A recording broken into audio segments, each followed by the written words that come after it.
ગુજરાત બોર્ડના વિદ્યાર્થીઓ, આ 5 વાતો જાણ્યા વગર બોર્ડ એક્ઝામ હોલમાં પ્રવેશ કરશો નહીં. નંબર 1, સેક્શન સી અને સેક્શન ડી એ તમારા માર્કનું ફાઉન્ડેશન છે.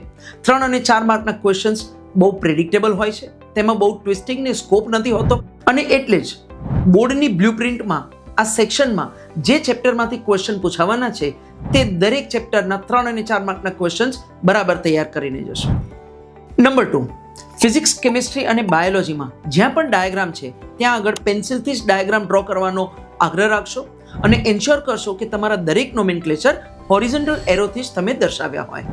નંબર 3, બોર્ડના પેપર ટેક્સ્ટ બુક બાઉન્ડ હોય છે. ફિઝિક્સ, કેમિસ્ટ્રી, મેથ્સ અને સાયન્સ જેવા સબ્જેક્ટ્સમાં પ્રેક્ટિસ ભલે તમે ઘણી બધી બુક્સમાંથી કરી હોય, પરંતુ એન્શ્યોર કરજો કે ટેક્સ્ટ બુકના કોઈ પણ ન્યુમેરિકલ તમને ન આવડે તેવું ન બને.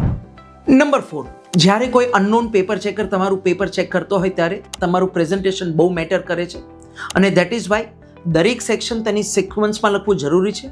કોઈ સેક્શનને બ્રેક કરવો નહીં અને વિધિન સેક્શન ઓલ્સો જ્યાં સુધી બને ત્યાં સુધી ક્વેશ્ચનની સિક્વન્સ પણ જાળવી રાખવી.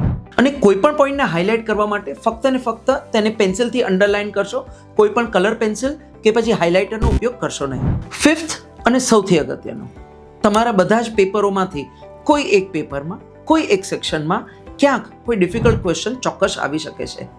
તમારે એન્શ્યોર કરવું પડશે કે ડ્યુરિંગ ધ પેપર કે એ પેપર પત્યા પછી પણ એ ડિફિકલ્ટીની અસર તમારા બાકીના ક્વેશ્ચન્સ પર ન પડે.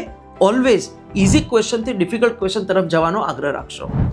લર્નિંગ સેન્ટર તરફથી તમને બધાને તમારી એક્ઝામ માટે બેસ્ટ ઓફ લક.